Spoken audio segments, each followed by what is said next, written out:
Hey, I'm Dave Watkins, Watkins Films. Today we're going to take a look at the new collector's edition of Robocop 2, put out by Shout Studios via their sublabel Scream Factory. Now, if you bought this directly off of their site, you can get it in a bundle that includes these posters behind me. And also, get ready for it, this sticker. No. But on top of that, you can also get this amazing new slipcover with artwork by Devon Whitehead.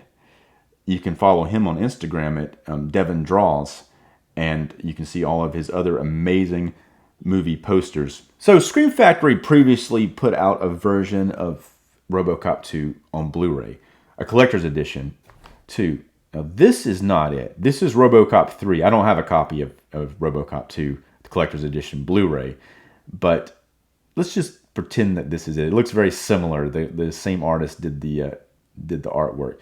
So the biggest difference between this collector's edition and this one is this has a 4K transfer of the original camera negative. All the extras and everything else on the disc are the same. But that is kind of a big deal. I did see Robocop 2 here. This is a Blu-ray that has all 3 of the movies on it, including the first one, which, as far as I can tell, Shout Factory or Scream Factory doesn't have the rights to it. Arrow Video put out a 4K version of this movie, the first Robocop movie. So while watching Robocop 2 on this Blu-ray, I watched it a while back and I thought it looked fine. So when I watched this one yesterday, I was watching. I thought everything looked very clean. In general, I didn't feel blown away by what I was watching as far as the picture quality. But when I went back and looked at it compared to this, I was blown away. There's a lot of grain on this other one. There was a lot of grain in this, but on this, it looks very clean for the most part. I mean, you see a little bit of grain, but it's not.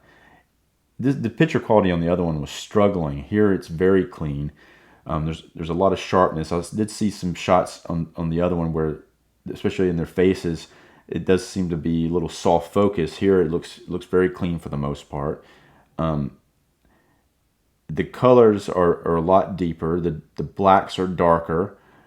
Even the nighttime scenes look very nice, and this is and even before I went and looked at the other one, I was feeling there were definitely some parts of this movie that looked very I guess stood out more as far as the quality of it. There are a lot of scenes in this movie that are intentionally bad quality. Like RoboCop's point of view intentionally looks a little out of focus, a little soft, and it's got some kind of filter over it, so it doesn't look that good, and it's on purpose. There's also a lot of news footage throughout the movie. Anytime it cuts to something like that, the quality of it is lower for some reason. It's almost like a standard definition quality upgraded, but it works. I mean, it's an aesthetic thing on purpose within the movie. It looks so much worse here. When you look at it here, it doesn't look quite as bad. So there is a new drug on the market. It's called Nuke, and it is the most addictive drug ever known to mankind, or is in this movie. So also, crime is rampant. The police department is on strike because they have effectively been defunded. Only RoboCop is able to go out and patrol. RoboCop is owned by the corporations, so he doesn't have to follow the union laws. But yet, somehow as his partner, Ann Lewis is also available to help him. There may be some kind of loophole with that since she's RoboCop's partner.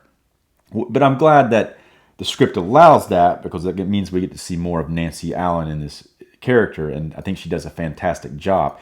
Peter Weller is also back as RoboCop. He didn't return for the third one, but he's back in this one.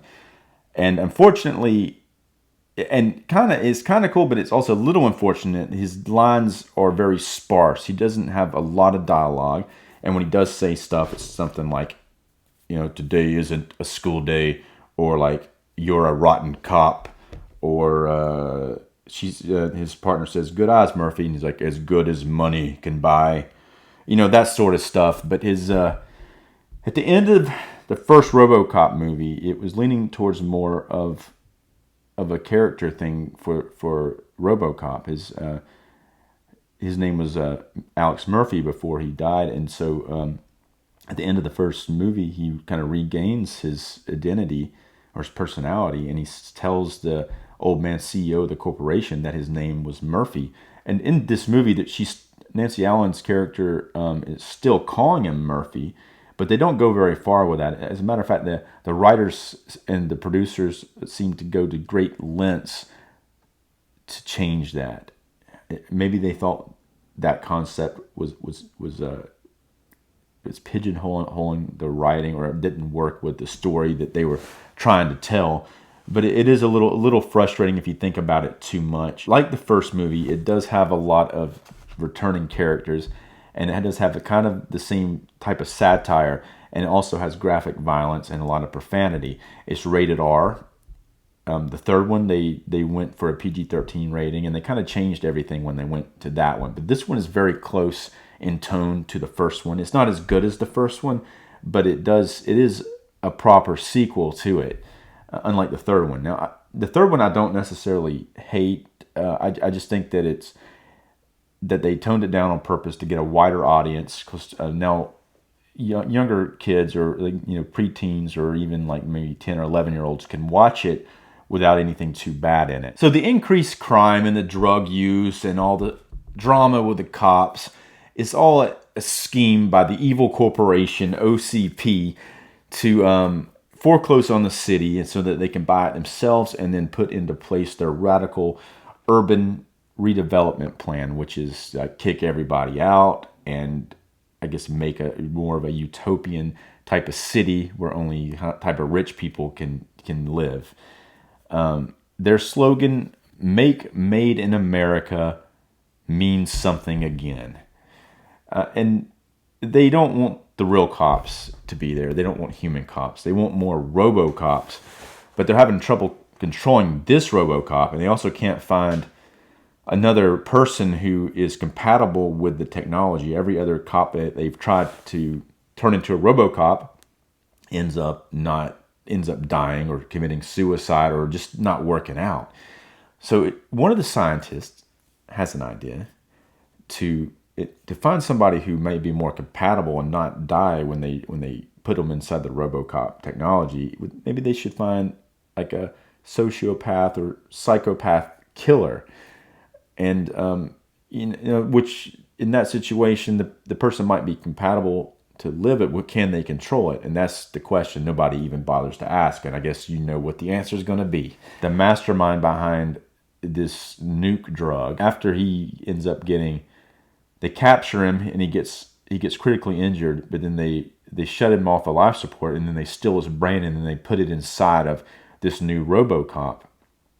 And it doesn't go over well. It eventually backfires on them, and then the original Robocop and that Robocop have to have a pretty awesome fight that goes on for a while near the end, and it's pretty impressive. The Robocop 2 Robocop, it moves like almost stop motion, like the original robot was an ED-209 from the first movie. Kind of moves kind of jittery type of movement. It looks pretty cool. And this poster art back here is like the end of the fight.